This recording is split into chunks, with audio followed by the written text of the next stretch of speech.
Hello बच्चों, welcome to NCERT science अड्डा। हमने स्टार्ट किया था next lesson metal and non metals. आज हम डिस्कस करेंगे reactivity of metals and nature of metal oxide. तो आइए देखते हैं आज का लेसन। इससे पहले जिन्होंने चैनल को लाइक शेयर सब्सक्राइब नहीं किया है, प्लीज़ लाइक शेयर सब्सक्राइब करें। How metal and non metals are react to each other, यानी मेटल है और नॉन मेटल हैं, वो किस प्रकार से एक दूसरे से रिएक्ट करते हैं और क्या बनाते हैं, उसकी हम देखते हैं। सबसे पहले ये देखो, अपने पास में क्या है, एक मेटल कोई भी ले लेते हैं अपने। मान लो पॉपुलर एग्जांपल अपने पास में क्या है, सोडियम है, इसको ले लिया। इसी प्रकार से एक अपन क्या ले लेते हैं, नॉन मेटल, जैसे अपने बात करें क्लोरीन को ले लिया। ये अपने पास में क्या है, सोडियम, जो क्या है, मेटल है। अब मेटल के अंदर कितने इलेक्ट्रॉन होते हैं, नॉर्मल बात करें हम सोडियम में, तो कितने होते हैं, 11। इसको कैसे लिखते हैं, 2, 8 और 1। हमें पता है ये ऑक्टेट क्या करेगा, कंप्लीट करेगा, इसलिए 1 इलेक्ट्रॉन क्या कर देगा, ये डोनेट करेगा। तो क्या आ जाएगा अपने पास में, 2, 8। इट मीन्स इस सोडियम पर क्या चार्ज आ गया हमारे पास में, +1 चार्ज जनरेट हो गया। इसी प्रकार से Cl है, एटॉमिक नंबर कितना होता है, 7। ठीक है, तो इसके लिए अगर हम लिखें सेल्स में इलेक्ट्रॉन्स 2, 8 और क्या आ जाएगा, 7। अब ये क्या करेगा, इसका ऑक्टेट कंप्लीट करने के लिए 1 इलेक्ट्रॉन्स क्या करेगा, एक्सेप्ट करेगा, और किस में कन्वर्ट होगा, 2, 8 8 में कन्वर्ट हो जाएगा। और 2, 8 8 में कन्वर्ट होगा, इट मीन्स 1 इलेक्ट्रॉन क्या किया, इसने एक्सेप्ट किया, तो Cl पर चार्ज कौन सा आ जाएगा, नेगेटिव। इट मीन्स जो मेटल्स जो होते हैं वो तो क्या है, कैटायन। ठीक है, वो तो क्या है, कैटायन। जबकि बात करें नॉन मेटल्स, ये क्या होते हैं, एनायन। ठीक है, क्या होते हैं, ये एनायंस। अब क्या होते हैं, डिफरेंट के अपने पास में क्या है, चार्ज वाले स्पीसीज होते हैं। ये स्पीसीज क्या है, जैसे मान लो एक अपने पास में क्या बनना, मेटल्स क्या बनना, पॉजिटिव चार्ज स्पीसीज, और नॉन मेटल है वो हमारे पास में क्या बनना, नेगेटिव चार्ज स्पीसीज। और वे क्या है, come to near to each other and react and form electrostatic type of force. ये देखो क्या बना लेंगे, ये सोडियम क्लोराइड की फॉर्मेशन कर लेंगे। इस पर क्या चार्ज था, पॉजिटिव, इस पर क्या चार्ज था, नेगेटिव। अब क्या करेंगे, डिफरेंट चार्ज क्या करते हैं, दूसरे को अट्रैक्ट करते हैं। क्या करते हैं, अट्रैक्ट करते हैं, और एक नए तरह की फोर्स को जनरेट करते हैं, जिसे हम कहते हैं आयनिक फोर्स, या हम कहते हैं आयनिक बॉन्ड। तो यहाँ पर नया बॉन्ड बन गया, जिसे हम कहते हैं आयनिक बॉन्ड। तो इट मीन्स हम कह सकते हैं जो डिफरेंट चार्ज की स्पीसीज है, या हम कह सकते हैं पॉजिटिव नेगेटिव चार्ज स्पीसीज हैं, ये क्या करते हैं, इलेक्ट्रोस्टैटिक फोर्स के कारण, स्टैटिक फोर्स के कारण क्या है, एक दूसरे के पास में आते हैं और क्या बनाते हैं, आयनिक बॉन्ड फॉर्मेशन करते हैं। और ऐसे कंपाउंड्स, ठीक है, compounds in which ionic bonds are known as ionic compounds। तो जिनमें क्या है, आयनिक बॉन्ड है, उन्हें हम क्या कहते हैं, आयनिक कंपाउंड कहते हैं।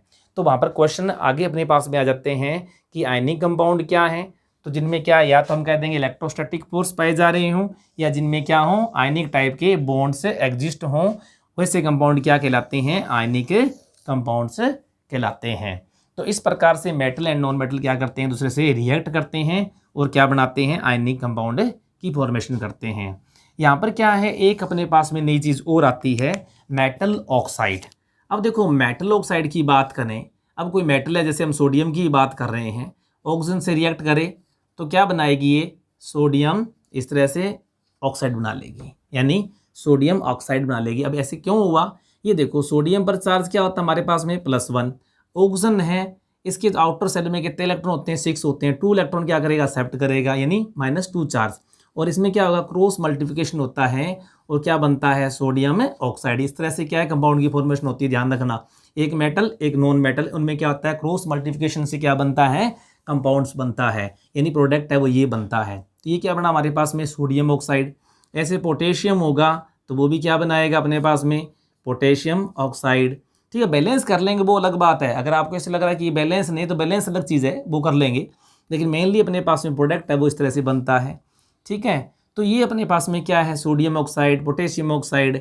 इसी प्रकार से मैग्नीशियम से रिएक्शन करवाते हैं तो क्या बनता है मैग्नीशियम ऑक्साइड, क्योंकि इस पर भी क्या होता है +2 चार्ज और इस पर क्या है -2 चार्ज, इसलिए क्या बनेगा यहाँ पर मैग्नीशियम ऑक्साइड।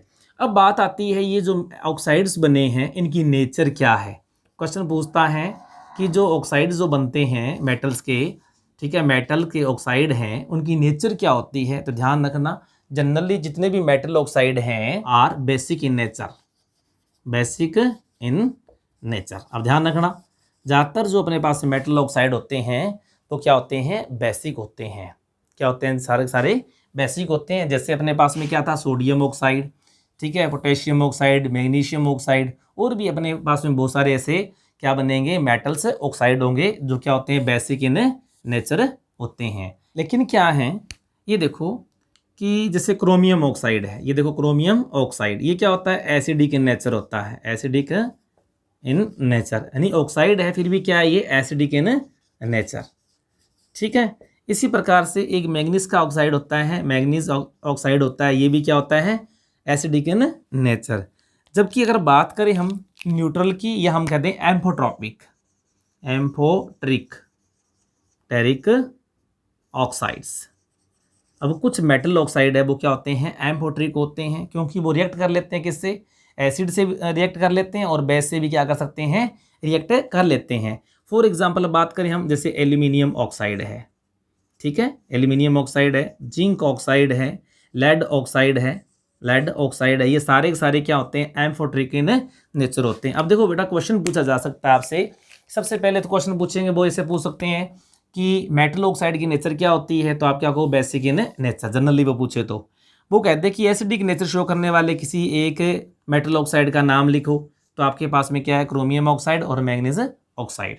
अगर वो आपको कह दे एम्फोट्रिक शो करने वाले मेटल ऑक्साइड का नाम लिखो, तो आप कौन कौन से बताओगे एल्यूमिनियम ऑक्साइड, जिंक ऑक्साइड और लेड ऑक्साइड। ये क्या होते हैं बेटा एम्फोट्रिक होते हैं, क्योंकि ये रिएक्शन कर सकते हैं किसके साथ में एसिड एंड बेस के साथ में, दोनों के साथ में रिएक्शन कर सकते हैं। अब देखो अब आपसे पूछेंगे, अब वो कह दे आपको कि प्रूव कीजिए कि aluminium oxide amphoteric in nature, ठीक है, तो क्वेश्चन आ जाता है next prove aluminium oxide is amphoteric in nature, amphoteric in nature.